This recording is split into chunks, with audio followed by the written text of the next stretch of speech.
हम में से कई लोग अक्सर पैक्ड मिनरल वाटर का सेवन करते हैं, ये सोचकर कि पैक्ड मिनरल वाटर साफ और शुद्ध होता है। लेकिन हाल ही में भारतीय खाद्य सुरक्षा और मानक प्राधिकरण ने पैक्ड वाटर और मिनरल वाटर को उच्च जोखिम वाले खाद्य पदार्थों यानी कि हाई रिस्क फूड कैटेगरी की श्रेणी में शामिल किया है।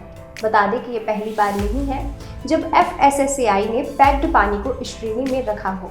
इससे पहले भी ये कदम उठाया गया था, लेकिन अब इसे लेकर और अधिक सख्त मानदंड लागू किए जा रहे हैं।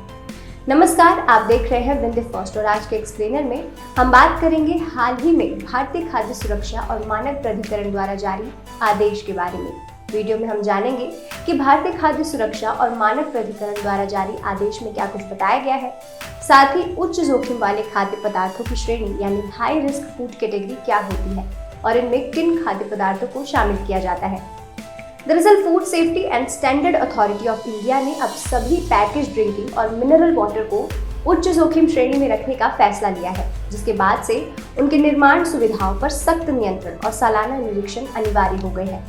उच्च जोखिम श्रेणी यानी हाई रिस्क कैटेगरी में ऐसे खाद्य पदार्थों को शामिल किया जाता है जिन पर अगर सही ढंग से निगरानी नहीं रखी गई तो ये उपभोक्ताओं के स्वास्थ्य पर गंभीर असर डाल सकते हैं।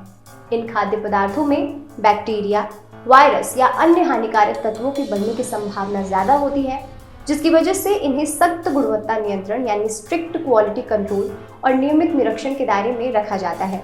बता दें कि ये फैसला अक्टूबर 2024 में भारतीय मानक ब्यूरो के सर्टिफिकेशन को हटाने के बाद लिया गया है।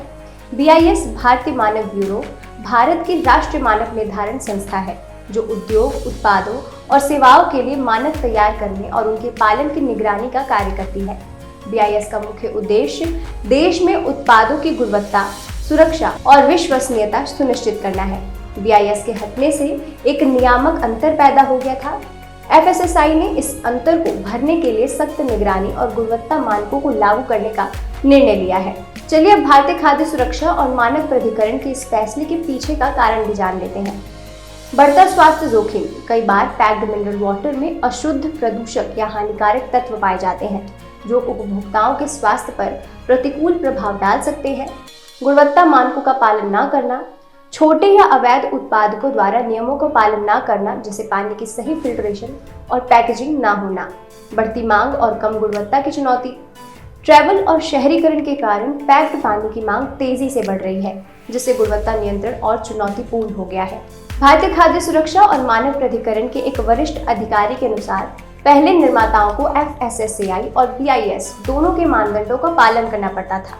इस नई नीति के आने से अब निर्माता केवल FSSAI द्वारा निर्धारित मानकों का ही पालन करेंगे। इससे पहले भारतीय खाद्य सुरक्षा और मानक प्राधिकरण ने डेयरी उत्पाद, मांस, पोल्ट्री, मछली, अंडे, मिठाइयाँ और पोषण संबंधी उत्पादों को उच्च जोखिम वाले खाद्य पदार्थों की श्रेणी में वर्गीकृत किया था।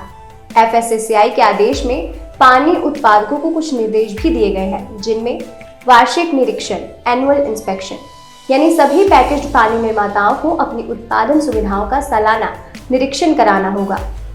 तृतीय पक्ष खाद्य सुरक्षा, थर्ड पार्टी फूड सेफ्टी। निर्माताओं को खाद्य सुरक्षा की जांच के लिए तृतीय पक्ष ऑडिट कराना होगा, जो ये सुनिश्चित करेगा कि सभी उत्पाद गुणवत्ता और सुरक्षा मानकों का पालन कर रहे हैं या नहीं। उन्नत गुणवत्ता मानकों का पालन, जिसके तहत पानी की शुद्धता और पैकेजिंग प्रक्रिया के लिए कड़े गुणवत्ता मानक लागू किए गए हैं। उत्पाद निगरानी, पानी के हर बैच का परीक्षण कर यह सुनिश्चित करना होगा कि उसमें कोई हानिकारक तत्व ना हो।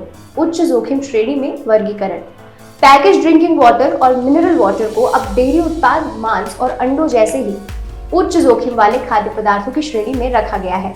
सिंगल रेगुलेटर सिस्टम, BIS प्रमाणन हटाए जाने के बाद अब केवल भारतीय खाद्य सुरक्षा और मानक प्राधिकरण के मानकों का पालन करना होगा, जिससे नियामक प्रक्रिया सरल हो गई है। Trade promotion council of India के अनुसार भारत में बोतलबंद पानी का बाजार 2023 में करीब $3,790 मिलियन का था और 2030 तक इसके $8,922 मिलियन तक पहुंचने का अनुमान है। लेकिन इस उद्योग का 80% हिस्सा अभी तक असंगठित है, जिससे गुणवत्ता और सुरक्षा मानकों का पालन करना बड़ी चुनौती बन जाता है। इसलिए इसे देखते हुए FSSAI ने सख्त नियम लागू किए हैं, जैसे तृतीय पक्ष ऑडिट और सालाना निरीक्षण, ताकि उपभोक्ताओं को साफ और सुरक्षित पानी मिल सके। आपके इस वीडियो पर क्या राय है, हमें कमेंट सेक्शन में जरूर बताएं और ऐसे ही एक्सप्लेनर्स के लिए देखते रहिए विंद फर्स्ट।